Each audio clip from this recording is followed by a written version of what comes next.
তো গাইস গেমে আর আগের মতো ওল্ড প্লেয়ারগুলো আমরা দেখি না, তার জন্য আজকে আমাদের এই দশা। M10 জাতা খেয়ে মরতে হয়। আগে কি সুন্দর ওয়ান ট্যাপ দিয়ে এক শুটে গেম খেলতাম, এখন দেখো কি পরিস্থিতি। ওকে বলি যে বন্ধু আমার মতন ওয়ান ট্যাপ দাও, এই যে দেখো আমি তোমাকে এরকম ওয়ান ট্যাপ দিয়ে এক শুট দিবা, এরকম করে মারবা। কিন্তু এটা বুঝাতেই পারি না, তার জন্য ওর কাছে আমি বারবার হেরে গেছি। প্রায় 4 রাউন্ড হারার পর ওকে আমি জিনিসটা বোঝাতে চেয়েছি, তাই ও বোঝে না। তাই আমি কি করেছি, আর রাগ না থামতে পেরে তাই ওকে আমি ওয়ান ট্যাপ দিয়ে বেড়াচ্ছি।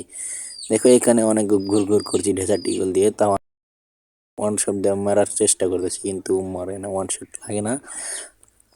তারপর দেখো আমি সামনে এখানে গেলে তারপরে কি করে আমাকে দেখো এখান থেকে উকুন মেরে মেডিকেল, আমি তো মেডিকেতে দিয়েছি, তারপর ওয়ান ট্যাপ চেষ্টা হচ্ছে, ওয়ান ট্যাপ হচ্ছে না।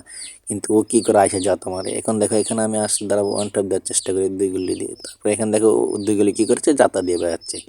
তারপরে ওকে আমি বুঝাতে পারি না জিনিসটা যে ভাই ওয়ান শটে খেলো, ওয়ান শটে খেলো। দেখো তারপরও না বুঝতে পারলে কি করি, এখান থেকে আরেকটা দিয়ে দিলাম চান্দিবাড়া বিচিটা কান্দে ধরে। তারপর দুঃখজনক কথা হলো কি, দেখো ছোনিয়া এইসব কিছু কিছু ক্যারেক্টারের জন্য গেমটা আজকে বাজে হয়ে গেল।